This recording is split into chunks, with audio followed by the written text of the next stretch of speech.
Salut tout le monde, on est parti aujourd'hui pour le 1373e épisode de l'After Zap Image. Malheureusement, on va débuter avec l'élimination de l'équipe de France féminine de cet Euro 2022.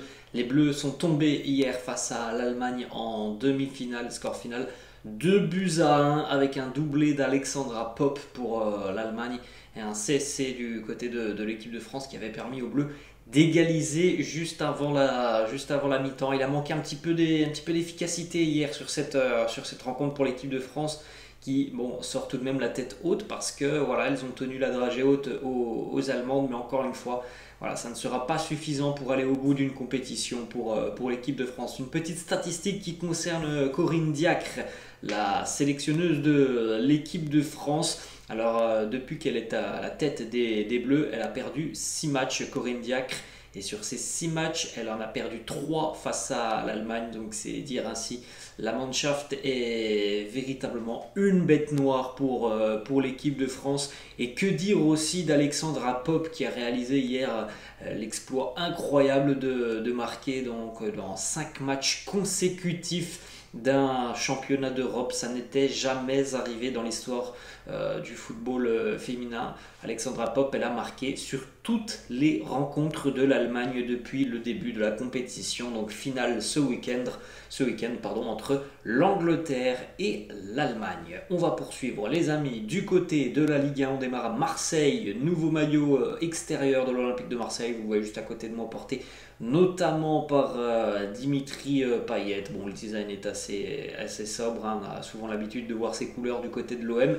C'est dommage parce que franchement, parfois, on voit sur Twitter des designs créés par certains supporters de l'OM qui sont magnifiques. Et après, on a ce genre de maillots qui sont très sobres, hein, mais franchement, les designs parfois que l'on peut voir sur Twitter sont très sympas, mais voilà, ça ne se concrétise jamais. Ensuite, on jette un coup d'œil, les amis, aux 11 alignés par Igor Tudor hier. Lorsque l'OM a affronté le Betis Séville, on retrouvait Blanco, Gigot, Touré, Mbemba, Klose, Rongier, Gay, Guendouzi, Sengizunder, Payet et Luis Suarez. Au final, l'OM a été tenu en échec par le Betis 1 partout. Alors tout s'est déroulé en fin de rencontre avec l'ouverture du score d'Arek Milik à la 87e minute et l'égalisation des Sévillans à la 90e grâce à Rodri Sanchez. Encore une fois, il y a des choses à améliorer du côté de l'Olympique de Marseille. 3e match consécutif de préparation pour l'OM sans victoire. Une petite information qui concerne Bamba Dieng. Il est clairement poussé vers la sortie. L'Olympique de Marseille ne compte plus sur lui et cherche à le vendre. En effet, l'entraîneur de Marseille, Igor Tudor, ne semble pas compter sur lui pour la saison à venir. Hier, au détour d'une interview, Igor Tudor a annoncé voilà, on a 5 attaquants du côté de l'OM à l'heure actuelle et Bamba Dieng est le 5e sur la liste. Donc évidemment, quand tu es 5e dans la hiérarchie, ça veut dire que tu ne joueras quasiment pas cette saison. Donc Bamba Dieng ferait mieux d'aller trouver du temps de jeu ailleurs qu'à Marseille. Ensuite, on a une petite déclaration de Jonathan Klaus. Entre Lens et Marseille, il nous dit, je pense qu'entre Lens et Marseille, il y a une différence, même si pour moi, comme pour tout le monde en France, le RC Lens est un très grand club historique, mais l'OM c'est encore plus grand. Je pense qu'on est d'accord là-dessus. Ensuite, on va du côté de l'Olympique Lyonnais, les amis, une information qui concerne Lucas Paqueta. Lucas Paqueta, il a des envies d'ailleurs, mais c'est difficile de trouver un club qui pourrait à l'heure actuelle venir et tout simplement transmettre une offre qui aussi pourrait correspondre aux attentes de l'Olympique Lyonnais. On sait qu'Arsenal est intéressé, mais qu'à l'heure actuelle, il y a déjà beaucoup de monde au milieu de terrain du côté des Gunners. Hier, le quotidien L'Équipe annonce que Manchester City pourrait être intéressé par Lucas Paqueta si et seulement si il y a un départ de Bernardo Silva. Donc voilà, c'est pas pour le moment à l'ordre du jour, hein, parce que le seul club véritablement intéressé par Bernardo Silva, c'est le Barça. Et à l'heure actuelle, le Barça est sur d'autres dossiers. Donc voilà, à l'heure actuelle, Lucas Paqueta, oui, il y a des intérêts de clubs notamment de Première Ligue, mais ça ne va pas plus loin. Ensuite, les amis, on va aller du côté du centre d'entraînement de l'Olympique Lyonnais avec les premières images du défenseur argentin Nicolas Tagliafico qui était à l'entraînement hier. C'était son premier entraînement avec ses coéquipiers. On va du côté de Toulouse, les amis, maintenant avec le nouveau maillot extérieur du TFC, avec Voilà, des couleurs assez sympas hein, sur le maillot, des couleurs voilà, très estivales, on va dire ça comme ça. Ensuite, on va aller du côté d'Angers, les amis, avec match amical hier pour les Angevins. Alors, est-ce que ce genre de match amical, ça peut véritablement servir? Je ne suis pas sûr. Tu affrontes une équipe qui est voilà, beaucoup trop supérieure à toi. Donc, moi, personnellement, je trouve que ce genre de matchs amicaux qui sont très très compliqués, où il y a un gros écart de niveau, bah, c'est pas forcément très intéressant dans le but de préparer une saison. Hier, Angers a perdu 6-0 face à Séville. Donc je suis pas sûr hein, que les hommes de Gérald Baticle hier ont appris des choses sur cette rencontre ou alors ont pu progresser tellement ils ont été inférieurs à leur adversaire. Côté Séville, en but de Ocampos, En-Nesyri, Corona, Lamela, Torres et Romero. Direction Paris, les amis, une petite information qui concerne Danilo Pereira qui visiblement a été en contact avec Christophe Galtier. Il y a eu des discussions et l'entraîneur français lui a communiqué sa décision et donc il compte sur lui cette année. Il va faire partie de l'effectif.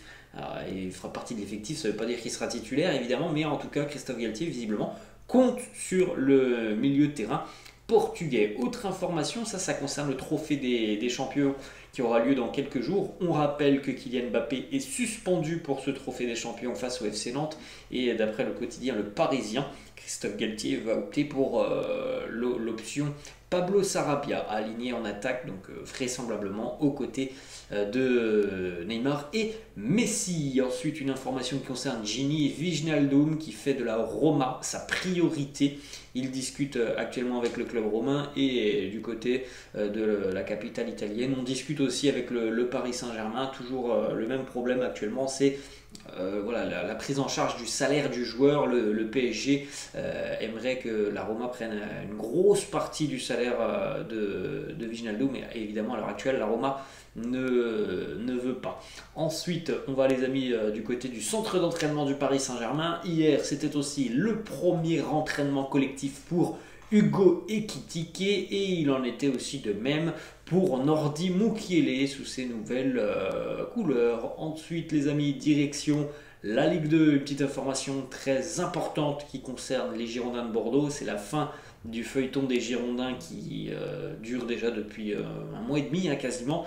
Bordeaux va évoluer en Ligue 2 cette saison. Le comité exécutif de la Fédération française de football a rendu son verdict hier. Les Girondins sont donc de retour en Ligue 2 après avoir été rétrogradés en national administrativement. Voilà, visiblement le bilan, tout ce qui a été proposé par Gérard Lopez a convaincu hier le comité exécutif de la Fédération française de football. Donc Bordeaux démarrera sa saison en Ligue 2 normalement ce week-end face à Valenciennes. Ça sera samedi à 19h et petite information, ce match normalement s'il est maintenu il sera diffusé sur la chaîne L'Équipe, puisqu'on rappelle que L'Équipe va diffuser un match en intégralité chaque semaine de Ligue 2. Donc visiblement ce samedi ça sera Bordeaux-Valenciennes à 19h. On va aller les amis du côté de Versailles qui est promu en national. Versailles qui est sur le point de réaliser un joli coup mercato, puisque Versailles va vraisemblablement engager un international néerlandais, Jeremaine Lens. Jeremaine Lens, alors il a joué au PSV, il a joué à Alkmaar, il a joué au Fenerbahçe, il a joué au Beşiktaş.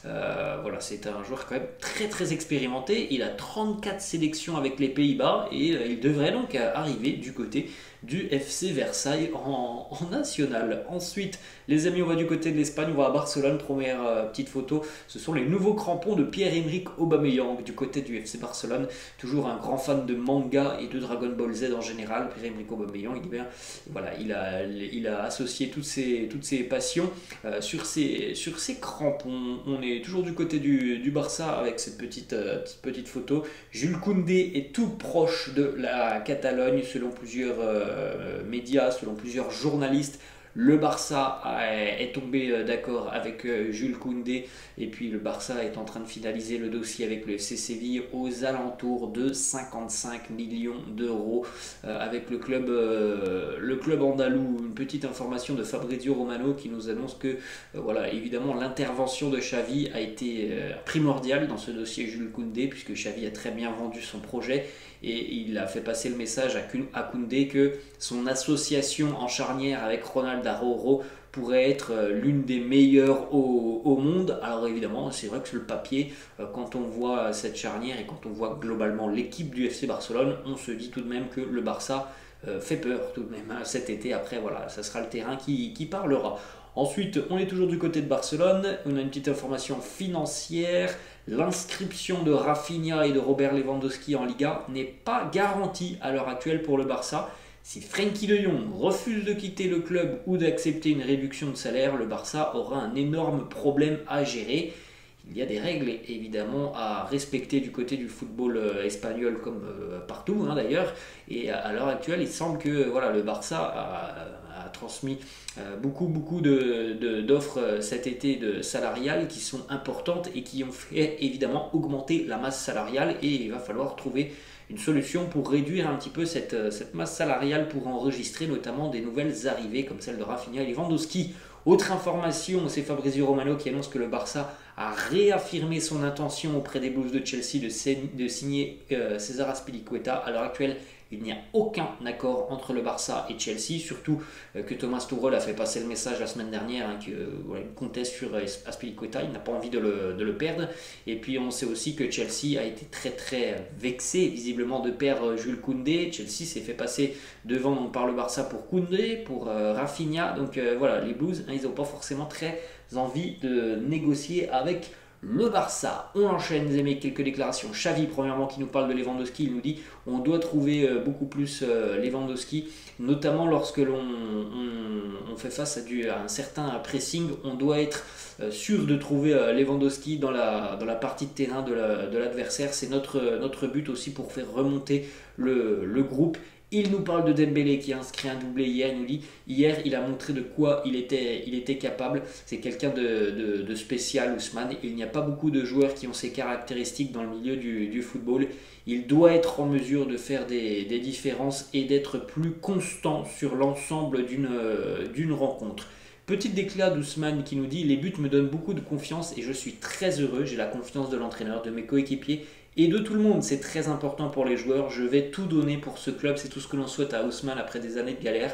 Là, il nous a fait 6 mois qui ont été plutôt très bons la saison passée. Bien, on espère que là, ça va durer toute la saison pour le Barça. On va poursuivre les amis du côté du Real Madrid. Une déclaration de Carlo Ancelotti qui nous dit Ferland Mendy est le titulaire du côté gauche. Bon, on est un petit peu perdu les amis, puisque là il nous dit Ferland Mendy est titulaire à gauche. En début de semaine, on entendait parler du fait qu'il ne veuille surtout pas toucher à la charnière à la bas Militao. Bon, ça veut dire que pour Rudiger, il faut lui trouver une place, et peut-être que Rudiger ne serait d'autre que tout simplement qu'une alternative. Donc bon, ça reste tout de même très surprenant.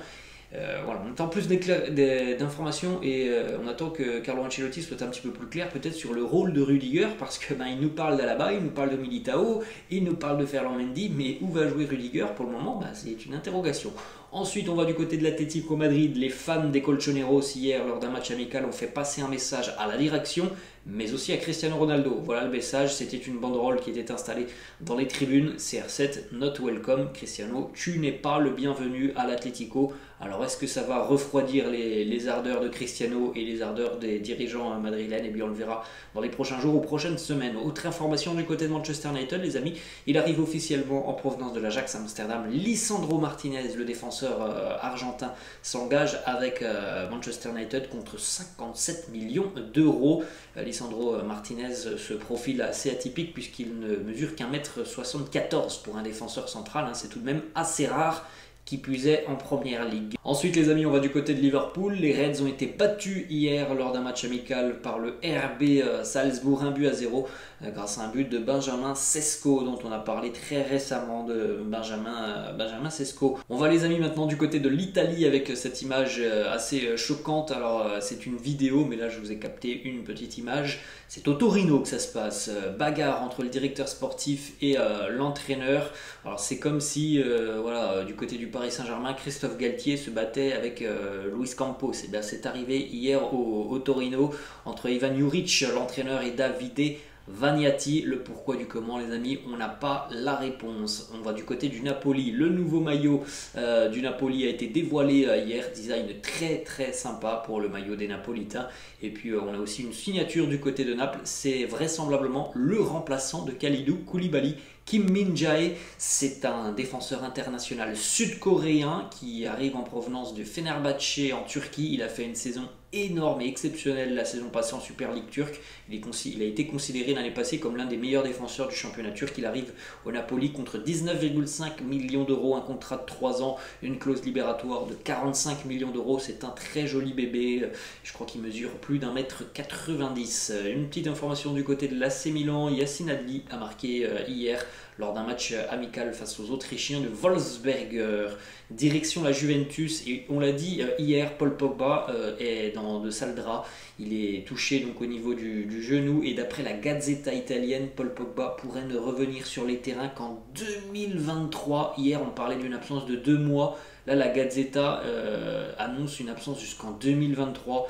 La Juventus souhaite une opération pour Pogba. Ils vont évidemment discuter avec lui et il pourrait donc manquer 4 mois de compétition. Et surtout, les amis, il pourrait manquer la Coupe du Monde 2022. Donc voilà, on attend évidemment beaucoup plus d'informations dans les prochains jours. Mais c'est déjà une très mauvaise nouvelle pour Paul Pogba avec la Juve. Direction le Borussia Dortmund. Sébastien Haller, victime, donc on le sait les amis, d'une tumeur au niveau des testicules, sera absent au moins 2 mois avec le Borussia Dortmund. Donc retour peut-être fin septembre pour Sébastien Haller, c'est tout ce qu'on lui souhaite. Hier, Sébastien Kehl, qui est responsable des joueurs sous contrat au Borussia Dortmund, a annoncé que voilà, Sébastien Haller était super stable, incroyablement positif dans cette bagarre. Il a fait passer le message à l'équipe: faites votre travail sur le terrain, donnez tout. Assurez-vous que lorsque je reviendrai, nous serons toujours dans la course. Et on termine les amis avec cette information qui concerne donc Luis Suarez, officiel. Il retourne au National Montevideo, club de ses débuts en professionnel. Il s'est engagé donc pour quelques mois jusqu'à la fin d'année, donc jusqu'au mondial tout simplement. Luis Suarez s'est engagé avec le National Montevideo. Regardez ces petites photos assez sympas de l'évolution de Luis Suarez donc, depuis ses débuts au National Montevideo. Voilà les amis, la fin de cette vidéo, j'espère que ça vous a plu. N'hésitez pas comme d'habitude à lâcher un petit pouce bleu, n'hésitez pas non plus à vous abonner à la chaîne. Je vous laisse et je vous dis à la prochaine, ciao.